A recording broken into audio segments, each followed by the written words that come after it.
Yan, good day. Ito yung order number niyo sa ating Lazada. Ay, TikTok.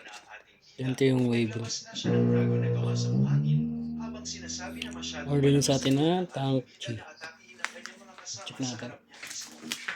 Agad na din niyang ginamit ang dragon upang atakin si Shu. Pero sa pag-ibig ng daliri ng ating bida ay lumabas naman ang isang water dragon na pigilan at atakin nito. Ilang sandali pa ay muli na lubos at natatake ang dragon ng ating bida at inagat ang pakpak-water dragon.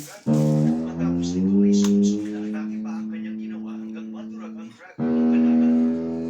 Habang sakal nga ni Shu ang dalawang kalaban, ay sinabi nito na mas malakas ang kanyang dragon.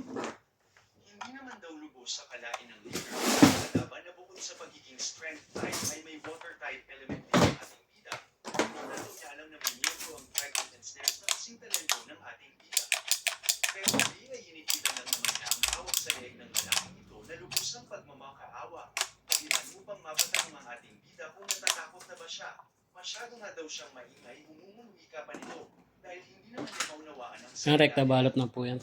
hanggang sa tuluyan nga niyang binali ang kanilang mga leeg at hinulag sa tubig dahilan upang makaramdam ng takot pag-isang nilang kanina lang ay masyado ang pagkahapon. Bigla namang sinabi ni Shu na ito ang kapal ng mukha ninyo na suotin ng uniform ng dragon and snares habang iniisip na oras na niya ito upang magyabang para makakolek ng negative points mula sa kanyang mga kalaban. Na hindi din naman pala nauunawaan ang sinasabi niya sa nila. Hindi ka naman kumakain ng salad. Ako lang umuubos. Busog na ako kakakain ng salad. Hindi naman makakain ako.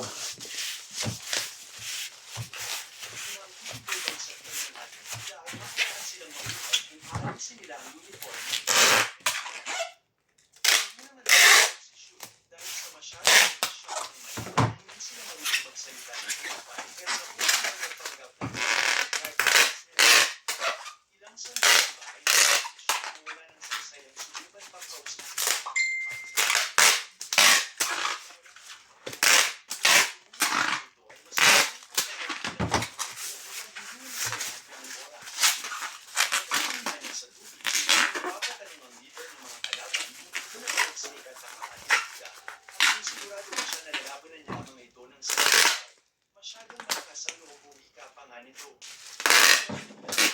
Tapos makapagod sa isang ay kanyang mga kasama. Ay sinabi, sila ang malakas sa loob nito. Tinatago nga lang daw niya ang kanyang kapatid. Siguro na makakatakas sa kanila. Hindi nga lang daw niya inaalala na sila makapagod. Ay hindi siya nagpapakabot ng damag sa kanila. Sa isang pininahin ni Shu ang mga natitira nito sa laban.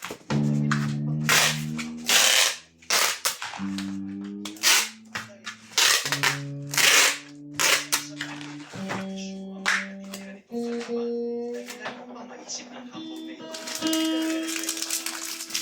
at dahil dito ay kailangan na niyang tumakas upang maligtas ang kanyang buhay. Agad na niyang ginamit ang kanyang abilidad upang magtungo sa ilalim ng lupa, kaya napapatanong ang kanyang kasama kung aabansunahin na ba talaga sila habang si Shu naman ay sinabi na pag naman ito hinihintay. Yan, rekta balot na po yan. Salamat po. God bless po.